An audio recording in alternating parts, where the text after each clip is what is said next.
요즘 특히 제일 별로라는 말이 많았던 말습관이 있는데요. 묻는 말에 대답을 안 하고 빤히 쳐다만 보는 건 대체 왜 그러는 걸까요? 원인부터 해결법까지 하나씩 알아봅니다. 채널 고정!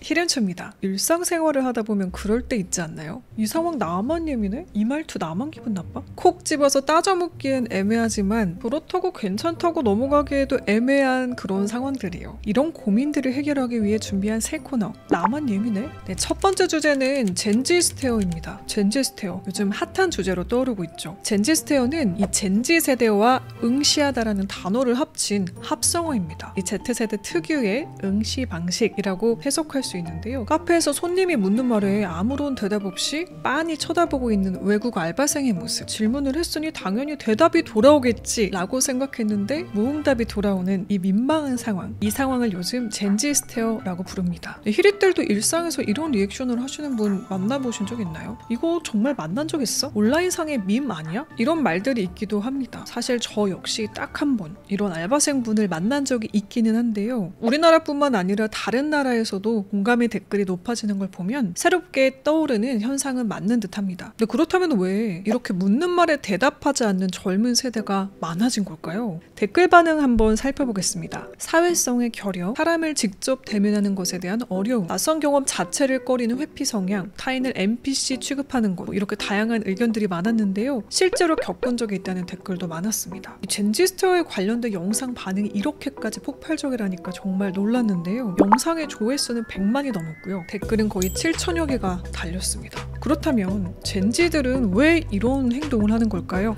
다양한 의견들을 바탕으로 크게 세 가지 분석을 해봅니다. 첫 번째, 비언어적 커뮤니케이션의 강화. Z세대는 텍스트, 밈, 짤처럼 짧고 강력한 시각적인 신호로 자신의 상태나 감정을 표현하는 데 익숙합니다. 그렇기 때문에 실제 목소리로 자신의 감정을 말하기보다는요, 눈빛이라는 비언어적 행동으로 대답과 거절을 한 번에 하는 거죠. 실제로 코로나 팬데믹 시기를 거치면서 대면 대화가 줄고 온라인 수업이 일상화되었었죠. 카메라 앞의 표정이나 눈빛이 곧 메시지가 된 케이스입니다. 두 번째, 감정 표현의 간접화. 할 말이 없을 때 정말 생각이 안 나면 기성세대는 생각이 안 나네요 와 같은 표현 등을 했습니다. 그런데 팬데믹 이후 마스크를 낀 시절 가장 중요한 유년기를 보낸 세대인 Z세대는 대면으로 자신의 감정을 드러낼 기회가 많이 줄었었죠. 따라서 점점 감정 표현을 간접화하게 된 것이 아닌가라는 생각이 듭니다. 리액션이 좋으면 절반은 간다 라는 말도 아시죠? 그런데 반대로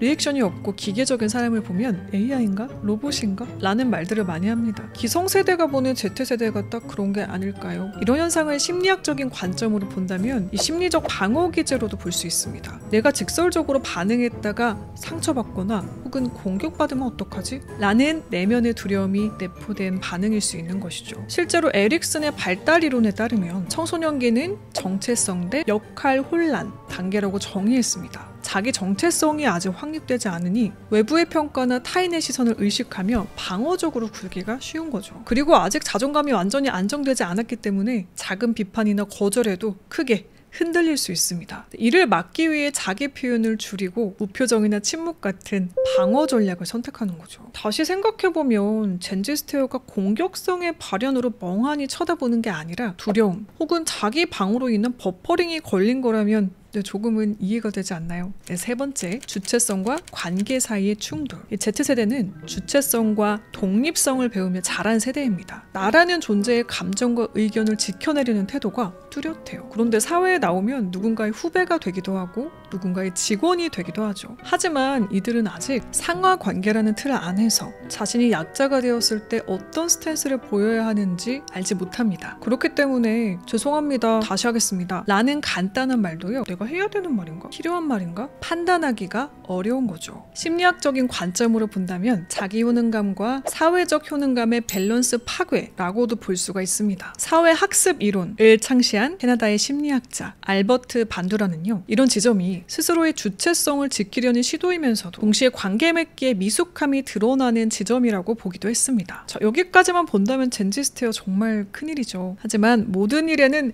해답이 있는 법. 세대 갈등으로도 퍼지고 있는 젠지 스테어 어떻게 해결할 수 있을까요? 먼저 이런 후배를 만난 선배 입장이라면 다음에 3가지 제안을 드립니다. 첫 번째, 무례가 아닌 무지로 해석. 질문에 대답을 하지 않고 빤히 쳐다본다면요, 왜 저렇게 무례해? 라고 생각하는 대신 알지 못함, 그러니까 혹시 이해를 못한 건가? 모르는 건가? 라고 생각해보는 겁니다. 무례하다 라기보단 무지에서 오는 실수 라고 관점을 바꾸는 여유를 가져보세요. 감정 소모가 훨씬 줄어들 겁니다. 2. 강요 줄이기. 빠른 대답이 곧 존중이라고 생각했던 기성세대와 달리 새로운 세대는 딜레이가 있을 수 있다는 생각을 하고 강요 대신 조금 기다려줘 보세요. 왜 대답을 안 해요? 라고 물으면 더욱 당황해서 대답이 어려울 수 있으니 조금만 더 기다려보시는 거죠. 이 기다림 뒤에도 답이 없을 땐 다시 한번 상대의 상황을 질문해 보세요. 혹시 제가 방금 드린 질문 생각 중이신 건가요? 조금 더 시간 필요하세요? 이렇게 시간을 더 주는 질문이나 혹은 구체적으로 다시 한번 풀어서 질문을 하시면요, 상대도 조금 더 빠른 대답을 할 수 있을 겁니다. 3. 안전한 환경. 한두 번 보는 사이가 아니라 자주 보는 동료라면요, 심리적 안정감을 조성해주세요. 이전 콘텐츠에서도 소개해드렸지만 구글의 리서치에 따르면 팀 내 성과를 높이는 가장 큰 요인은 심리적 안정감이라고 해요. 내가 어떤 의견을 말해도 비판받거나 비난받지 않는 안전한 환경이라고 느꼈을 때 직원들이 더 적극적으로 회의에 참여했다고 합니다. 성과가 올라가면 덤이고요. 회의나 보고에서 실수를 했더라도 비난받지 않는 안전한 느낌을 만들어주면 무표정이 아닌 적극적인 의견 표현이 늘어날 수 있습니다. 자, 그렇다면 이번에 내가 이 세대라면 어떻게 변화할 수 있을까요? 젠지 세대를 위한 3가지 솔루션 드립니다. 첫 번째, 무표정을 대체할 최소 언어. 무표정으로 오해받지 않으려면요, 우선 첫 마디를 먼저 준비해보세요. 최소한의 언어를 해보는 건데요, 공유와 양해, 크게 2가지 표현이 있습니다. 무슨 말을 할지 몰라서 정지가 되는 거라면 잠시만 그 정지 상황을 공유하시거나요, 몰라서 확인을 해봐야 하는 거라면 양해를 구해보시는 거죠. 혹은 이해를 했다면 이해했다는 공유를 해보시는 겁니다. 네, 이해했습니다. 생각 중인데요, 잠시만 기다려 주시겠어요? 그 부분은 알아보고 말씀드릴게요. 그럼요. 사실 저도 라디오 DJ 시절에 무슨 말을 청취자분에게 해야 될지 몰랐던 경험이 있습니다. 아드님을 군대에 보내서 마음이 아프시다는 어머님의 이야기였는데요, 저는 아들이 있었던 것도 아니고 군대에 가족을 보낸 경험도 당시에는 없었기 때문에 진정성 있는 리액션이 나오지 않을 거라는 생각에 무슨 말을 해야 될지 몰라 버벅인 적이 있습니다. 자괴감을 느끼고 선배에게 물어봤는데요, 저희 선배가 이런 얘기를 했습니다. 그냥 너의 그 상황을 솔직히 공유하면 어때? 제가 같은 경험이 없어서 정확하게 알지는 못하지만 가족을 보내셨던 어머님의 마음이 쉽지 않으실 것 같습니다. 위로의 마음을 전할 음악 골라봤습니다. 이런 식으로 말이죠. 정확하게 그 마음을 모르겠다면 때로는 그 마음을 모르지만 그래도 이런 느낌일 것 같다 라는 표현만으로도 상대가 그 마음을 느낄 수 있게 되는 것처럼요. 저도 많이 배웠는데요, 우리 히릿들 중에서도 같은 고민을 하시는 분이 있다면 이렇게 내 상황을 공유해보세요. 2번째, 비언어 커뮤니케이션. 당장 말이 안 나온다면 비언어 커뮤니케이션을 적극하는 것으로 오해를 최소화하는 것이 좋습니다. 비언어 신호 크게 2가지로 보낼 수가 있는데요, 크게 존중의 신호, 긍정의 신호가 있습니다. 먼저 존중의 신호, 고개 끄덕입니다. 네, 같은 신호인데요, 말을 한 상대의 말을 듣고 있다는 최소한의 존중 신호를 먼저 보내시면 약간의 대화 딜레이가 생겨도 상대가 이해하고 기다려줄 수 있어요.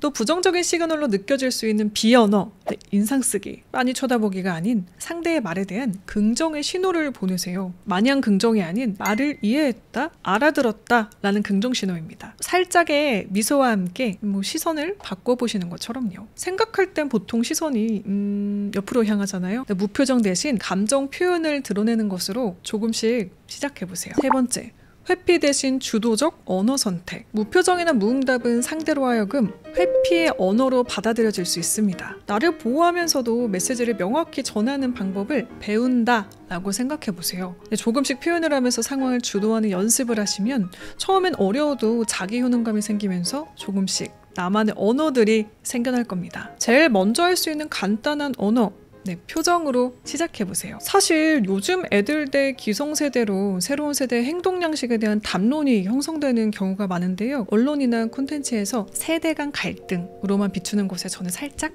반기를 들고 싶습니다. 미디어 담론이 조금 변화해서 소통의 시대적 변화, 그리고 이를 자연스럽게 해결해서 간극을 줄이는 것에 더 초점을 맞춰보면 어떨까요? 생각해보면 늘 요즘 세대는 존재했으니까요. 이 X세대를 비판했던 기성세대, 밀레니얼, 그리고 젠지까지. 다름을 틀림으로 보고 서로 비판하는 대신 조금씩 그 간극을 줄여나가는데 중점을 맞추면 좋겠습니다. 오늘 새롭게 선보인 나만 예민해 젠지 스테어에 대해서 알아봤는데요. 사회현상으로도 자리 잡은 주제라서 빨리 다뤄보고 싶었습니다. 오늘의 이슈, 히리들은 어떻게 생각하시나요? 우리 히리들의 생각으로 오늘의 코너를 완성해주세요. 작가님과 제가 함께한 또 하나의 코너이니만큼 두근두근한 마음으로 댓글 기다리겠습니다. 자, 그럼 저는 인사드릴게요.